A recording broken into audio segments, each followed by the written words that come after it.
name of my music, right? I'll turn it on.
Welcome back to Unchained, Hope and Healing from Addiction.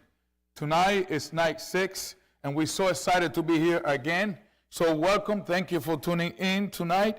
We are going to learn another breakthrough to be unchained from addiction. The title for tonight is Breaking the Chain of Ego and Control. Breaking the chain of ego and control. But before, like every night, we get to listen to that message, we are going to ask you to please register. We want to make sure everybody is registered. We still have a few more nights to go, so please register. You're going to go to that website in your screen, unchainedevent.org/Albany/register. Unchainedevent.org/Albany/register. When you go there, they're going to ask you for your information, like we said every night. And please remember that information is strictly confidential and only will be used for this series. So please register. And when you register, you will receive a daily reminder of the evening program. So if you register already, you should receive it. I did. So hit the link and you will be right in the program. It's important you register because that way you also enter into a draw to receive a gift. Right? The gift is a book signed by Richie Halversen, the speaker. It's called Darkness Will Not Overcome. darkness will not overcome. So please register. And every day when you receive that daily reminder, enter also so we know that you are in, because we want to interact with you. We want to know who is watching. And also when you're in, tell us where you're watching from. We want to know where you're watching from, so please do that. We'll appreciate it. Okay? Also, if you might be watching through Facebook or YouTube, make sure also that when you hit the link and enter to where you're going, share the program, okay?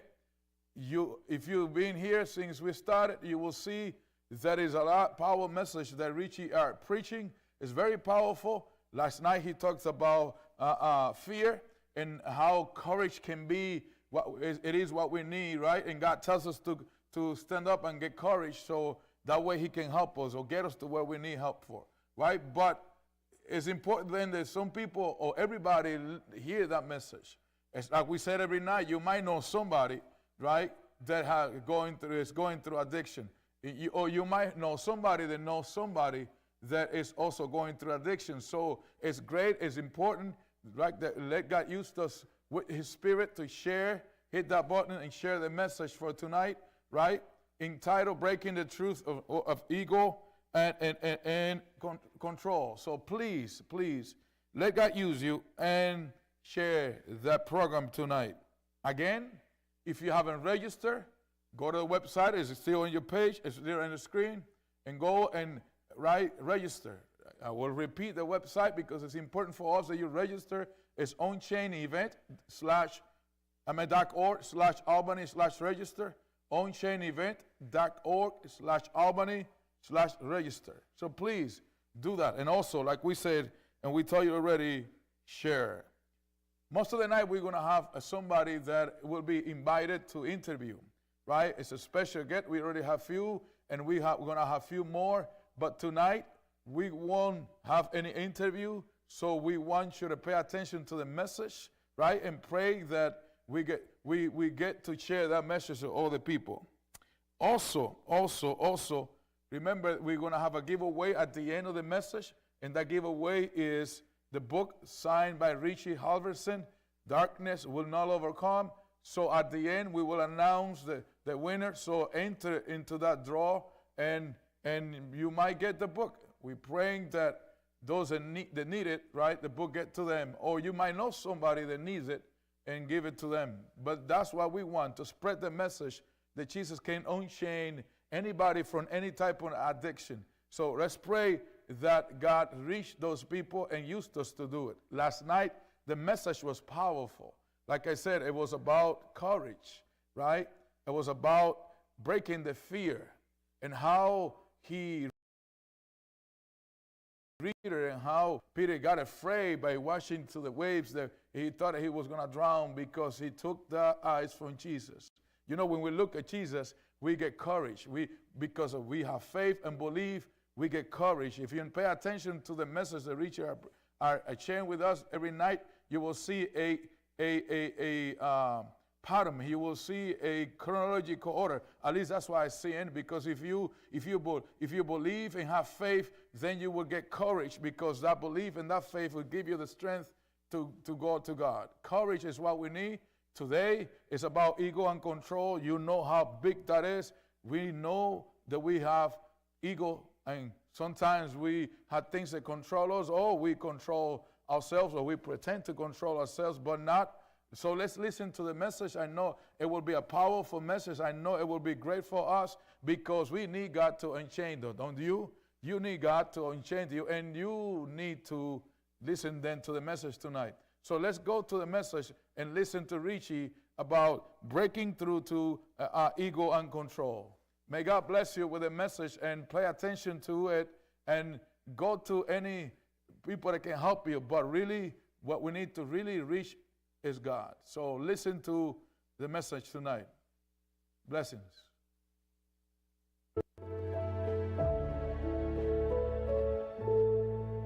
Welcome to Unchained, Hope and Healing from Addiction. The only way I was able to break through the chain that held me back was when I finally was willing to admit, you know what, I don't have all the answers. what I was doing wasn't working. And so I had to start listening to other people who knew things that I didn't know. You know, I knew how to get high, but I didn't know how to get clean. I had to take the cotton out of my ears and I had to put it in my mouth. I remember I had someone at a meeting who told me very quickly early on, I was talking a lot because I had read a lot and I thought I knew a lot. And one of these old timers, is what we called them, told me, Richie, shut up, take the cotton out of your ears and stick it in your mouth. You see, I had to be willing to learn something new from someone else. I had to stop acting like I was charged. I needed someone bigger, better, smarter, stronger than me to be in charge. In the book of Mark 5:22, we have an interesting story of someone who was used to being in charge. Jairus was one of the synagogue presidents, it says. He was used to being the leader. He was used to doing all the talking. But if you want to live an unchained life, you have to be willing to let someone else be in charge. You've got to be willing to listen to someone else sometime. In Mark 5:23, Jairus comes up to Jesus. He says, my little daughter is at the point of death. Come, lay hands on her so that she may be made well and live. So check this out. Jairus is telling Jesus how to heal his daughter. But Jairus doesn't know how to heal people. Jairus doesn't know how to perform miracles. Just like I didn't know how to stay clean, Jairus doesn't know what he's talking about. So in Mark 5:22, when he saw Jesus, he fell at his feet. So he's kneeling. He seems to be kind of praying. He's open to the eye of giving up control. But the very next verse, he starts ordering Jesus around. Have you ever used prayer to try to order God around? Have you ever tried to tell someone else what they need to be doing in their life? In recovery, we say, don't give advice. You know, advice kills. We only share experience, strength, and hope. People don't need advice. They need to hear that you got through something, and they need to hear hope of how they can get through something. We got to be willing to listen to someone else. What does Jairus know about healing? What do you know about living unchained? Before Jesus can give Jairus what he's asking for, Jairus has to let go of the control and give it over to God. Now compare Jairus' request to this centurion who also is asking Jesus to heal someone. Luke 7:7 and 8. It says, I did not presume to come to you, but say the word, Jesus, and let my servant be healed. For I too am a man set under authority with soldiers under me, and I say to one, go, and they go, and to another, come, and they come, and to my servant, do this, and he does it. The centurion was a good leader because, you see, he knew how to be led. Before you can ever lead, you got to first learn how to be led. In spite of Jairus, Jesus still goes with him. Man, I am so glad, in spite of some of the dumb things that I've said, I've had good friends who've still been willing to go with me. In spite of our problems, our big egos, in spite of the incessant fighting and debating, Jesus still goes. Instead of telling Jairus, Jesus is going to show Jairus. Some of us, we only learn by being shown. We can't take someone's word for it. We've got to experience the pain for ourselves. Mark 5:25, there was a woman who had a discharge of blood for 12 years. So here we have another character come into the scene. On the way to Jairus' house, something is getting in the way of Jairus' plan. Man, we hate it when things get in the way of our plans, don't we? But sometimes interruptions are interventions. Sometimes the thing that we think is getting in the way is actually the best possible thing that could happen for us. Man, I can see Jairus pushing Jesus with one hand, you know, come on, Jesus, I got to get you going where I'm going, and he's batting people away with the other hand. Jesus is in a hurry, and it seems like Jesus is taking his time. I wonder, has God ever seemed to take his time in your life? Maybe he's trying to teach you something. Maybe he's trying to show you something. And so this woman in Mark 5:28, she says, if I can just touch his robe, I will be healed. The Greek word for healed means rescued. You see, God wants to rescue you from what's killing you. God wants to rescue you from whatever is draining you. In Mark 5:26, this woman had suffered much under many physicians. She had spent all she had and was no better. Rather, she grew worse. So think about it. She had tried all kinds of things. I know for me, man, I had tried all kinds of things to quit using opioids. I tried a lot of things to quit all kinds of addictions and to live an unchained life. This woman has tried all kinds of things, but instead of it getting better, it's only growing worse. She had plenty of people's opinions. She had plenty of treatment options. Her purse was full of prescriptions, but she's still bleeding. She's still not enjoying life. Think of all the stuff this woman had to push through to get to Jesus. Man, she had to push through the people telling her it was all in her head. She had to push through all the people who said, you know what, once an addict, always an addict. She had to push through all the critics and the naysayers and the haters. She had to push past the internal voice that says, you're always going to be this way. You're a mess up. You will never live an unchained life. She had to push past the toxic voices in her life. If I can just reach out and touch him, I'll be healed. If I can just tap into something stronger than me. And so she comes up behind him in the crowd. She touches his cloak, and immediately her bleeding stopped, and she felt in her body that she was freed from her suffering. Check it out. Jesus was able to stop the bleeding no one else could stop. Jesus could fix a problem no one else could fix. You see, we cannot fix our own problem because we are a part of the problem. If we want to live an unchained life, we've got to tap into something stronger than we are. I can't, he can. I think I'll let him. And Jesus realized at once that the healing power had gone out of him. And so he turned around in the crowd and asked, who touched my robe? And the disciples are like, well, what? I mean, Jesus, you see this crowd crushing you, and you ask who touched me? But check this out. Jesus knows the difference between someone putting their hands on him to push him or a need that pulls him. And this is why I believe when something pulled at him, instead of pushing him, it changed his direction. You see, that's what separated the woman from Jairus. You see, the woman's need pulled Jesus. Jairus was trying to push Jesus. In John 10:18, Jesus says, look, no one takes my life from me, but I lay it down of my own accord. I have authority to lay it down and authority to take it up again. You see, friends, it wasn't the push that put Jesus on the cross. It was his love for us that pulled him there. Stop letting people and problems push you around. Stop letting addiction push you around. Stop letting other people decide what is best for your life. Stop chaining yourself to that toxic relationship. Stop letting them push you and let God pull you into your purpose. Man, in the massive crowd, Jesus can discern one touch. God can feel your loneliness in a crowded room. He can see your brokenness in a broken world. He knows what's draining us, and if we would just reach out and touch him, he'll stop the bleeding. And so Jesus kept looking around to see who had done it. Meanwhile, I imagine Jairus just kind of looking at his watch. What are you doing, Jesus? Man, I've got something to do. I'm important. This woman had a bleeding problem, which meant, according to that custom, that Jewish custom, she would have been ceremonially unclean. She was unclean. She shouldn't touch Jesus. No doubt, Jairus, being a president of the synagogue, hey, you don't have time to mess with that unclean person. I'm important. The woman, knowing what had happened to her, came in fear and trembling, and she fell down before him and told him the whole truth. Check it out. It says the whole truth. Remember, Jairus is in a hurry.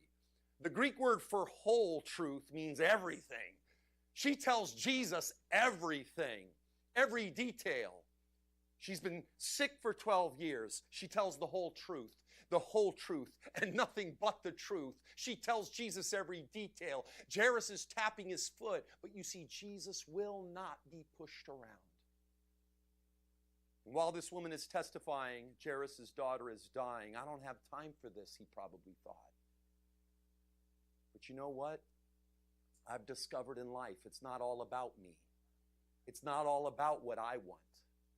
At the core of addiction is selfishness. It's not all about you. It's not all about me. You know, sometimes we act like we're the only people with problems. Sometimes we act like we're the only ones that need help. You know, my sponsor once told me in recovery, he said, Richie, I know it may look like the sun rises and sets over your head, but you are not the center of the universe. You see, Jesus is going to deal with Jairus' problem, but he's going to deal with this woman's problem along the way. Jesus is on his way to deal with your problem, but one of the ways he's going to deal with your problem is by dealing with someone else's problem along the way, because your greatest problem is not what you think it is. Your greatest problem, my greatest problem, it's me. And nothing gets me out of me quicker than helping someone else. And we're going to talk about this more in session 9. But to God, no one is more important than anyone else. I don't care the person living up under the bridge or the person in the house with a 5-car garage. No one's more important than anyone else. No one's problems is more important than anyone else.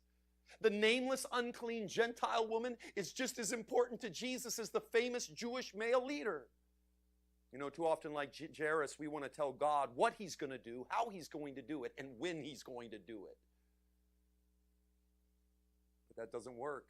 That's a part of the problem. We're trying to be God instead of letting God be God. Before Jesus can heal his daughter, Jesus has to heal Jairus. Mark 5:35, as he said this, some people arrived from the synagogue, the president's house. Your daughter is dead, they said. Why bother the teacher anymore? And so that small glimmer of hope leaves Jairus' eyes. In that moment, he realizes just how small he really is. And that, my friends, is when Jesus can really help him. Sometimes we've got to get knocked off our high horse. Sometimes, we've got to just hit that bottom. Sometimes we've got to fall down for God to finally be able to get through to us. Mark 5:36, but overhearing what they said, Jesus said to the ruler of the synagogue, do not fear, only believe. Interestingly, the Greek word for overhearing means refused to listen or ignore. Check that out. Jesus ignores what the people say. He looks right into Jairus' hopeless eyes and he says, do not fear, only believe. I don't care what anybody else thinks. God is ignoring the skeptics. He's ignoring the critics, and he's looking at you. Do not fear, only believe. They're not in charge. I am. So the moment we stop limiting God by what we can do, we can start seeing what God can do. 1 Corinthians 2:9 says, no eye has seen, nor ear heard, nor the heart of man imagined what God has prepared for those who love him. Ephesians 3:20 says, God is capable of doing far, far more than we could ever ask or imagine. You see, Jairus came to Jesus for healing, but Jesus was planning something better. Jesus wasn't just planning on a healing. Jesus was planning a resurrection. Man, God's plans for us are always bigger than our plans for us. God's idea for an unchained life, living freely and abundantly, is always bigger. When my first year clean, my sponsor told me to write down all the things I wanted to see, all my plans and goals for living my first year clean. He says, Richie, write down everything that you want to see happen, and I promise you, God's going to blow your expectations to smithereens. Because to be honest, I just wanted to hold a job. I just wanted to get a job. I just didn't want to go away to prison. I started making that list. In a year, when I hit that year mark, man, not only did I have a job, I had my family back. I had my relationships started flourishing again. I started serving in my community. I got so many more things. God's plans for you are always bigger than your plans for you. Mark 5:38, they came to the house of the ruler of the synagogue, and Jesus saw a commotion, people weeping and wailing loudly. And when he had entered, he said to them, "Why are you making a commotion and weeping? The child's not dead but sleeping." And check it out, they laughed at him. Has anyone ever laughed at you? When the scoffers come between Jesus and his miracle, it says that he kicked them out. Whatever is coming between you and your miracle, let God kick it out. Verse 40 says, he put them all outside and took the child's father and mother and those who were with him and went in where the child was. In ancient Israel, they actually hired mourners, which means many of these people mourning weren't really upset. They were paid to be upset. And that's why they go from crying one moment to laughing the next. You know, there are people in your life who will go from patting you on the back one moment to stabbing you in the back the next moment. And look, I believe in being kind to everyone, but my inner circle is saved for those who want to see God do a miracle. My inner circle, the people that I'm going to spend the most time with, are going to be the people that want to see me succeed, that believe in me. It's time to kick all the fake, pretentious people out of your life because they are coming between you and your miracle. Jairus and his wife are totally overwhelmed by grief. They still can't believe that their little girl is gone. But then she encounters Christ and they find out that death is nothing more than a sleep when it comes to God. Mark 10:27 says, all things are possible with God. Where there is Jesus, there is always a way. Don't ask for a little help. You need more than a little help. All of us do. We don't need help. We need the hand of God to change us, to free us. Mark 5:41, taking her by the hand, he said to her, Talitha kum, which means, little girl, get up. Man, Jesus is saying the same thing to everyone who's watching right now. I don't know about you, but I'm ready to get up. Both the bleeding woman and the girl were ceremonially unclean. One was dead, one had a disease. Touch was forbidden, but Jesus reaches out and touches them both. Because you see, until you have an encounter with something stronger than you, then you'll never have that fuller, freer life. The girl lived for 12 years. Think about that. The woman suffered for 12 years. So the beginning of suffering and the beginning of life happened at the same time. When the woman's suffering started, it was the beginning of life for the girl. You see, friends, Christ's suffering was the beginning of our new life. Because he went into the tomb, you and I can come out of the tomb. In order to stop our bleeding, God was willing to come in the flesh and bleed. You want to know what a real leader looks like? You want to know someone you can really trust with your life?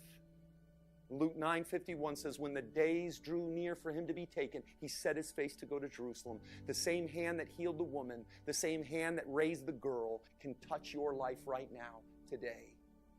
Jairus thought he needed Jesus just for his daughter. Maybe you're watching this because you think this is for someone else. We always tend to think in that way, you know, well, I don't struggle with addiction. No. Just as Jairus thought he needed Jesus for his daughter, Jesus had to show Jairus that he needed Jesus just as much. Man, people struggling with addiction aren't the only ones who need to practice these principles. All of us do. You see, Jairus' daughter was not the only one who came back to life that day. So did Jairus. Let God lead your life.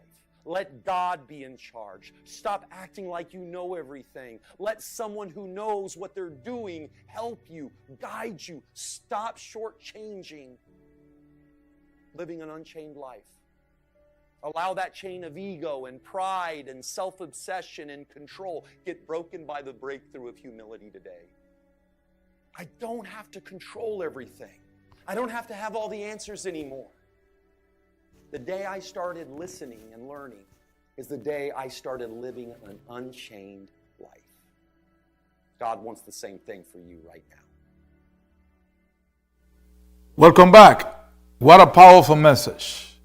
Yes, that story is great. Thank you, Richie, for the message. It's powerful. And breaking through ego and control is something that we need to do. I still remember that story when she decided to risk her life to get to Jesus so she can get healed. We don't have to, we had no power to control everything. And ego, we had to submit ego and humble ourselves so we can get to Jesus and the help we need to get. So thank you, Richie. Tonight, the winner for the book Darkness Will Not Overcome is Battle M. We're gonna see her, we're gonna get the book to her. We are praying for shipping. Please, every night, register. You need to register so you can enter into the drawing of getting this wonderful book about the story of a man that was addicted to opioid. That's what is the book about, and you will be blessed. So enter into the draw, register. Remember, you need to enter there, okay? And every night, you will receive every day a reminder about the program for that evening. Hit that button, and so you can also enter into the draw. Please register. The page is right there on your screen. onchainedevent.org/Albany/register. onchainedevent.org/Albany/register. Get in there and put your information. Remember, that information will be completely confidential, but you don't need to do it every night. Also, one time you register, we just only send you a daily reminder, okay? And when you get the daily reminder, like I said before, you hit there and enter into the program. Also, please, don't forget to share, right, the message. Don't forget to share the program tonight and the link. Everybody will be able to see. All your friends on Facebook or all your friends and family that you share then the YouTube channel. Register to our channel or YouTube channel or our a Facebook page. Go there and register also, because you have a lot more message, right, that you can hear and share. So thank you for tuning in tonight. Thank you for listening to the message. And let's continue praying. The enemy don't want us to continue with this, but we're going to do it regardless of what he tried, because our God is powerful, and he can unchain you and us, and he can get to people that need to be unchained. So let's pray, and let's continue at this until we finish, and then continue spreading the message that God can break through chain and get us a free life. Thank you again. Have a good night. God bless you, and see you tomorrow again live here at 7 p.m. Good night.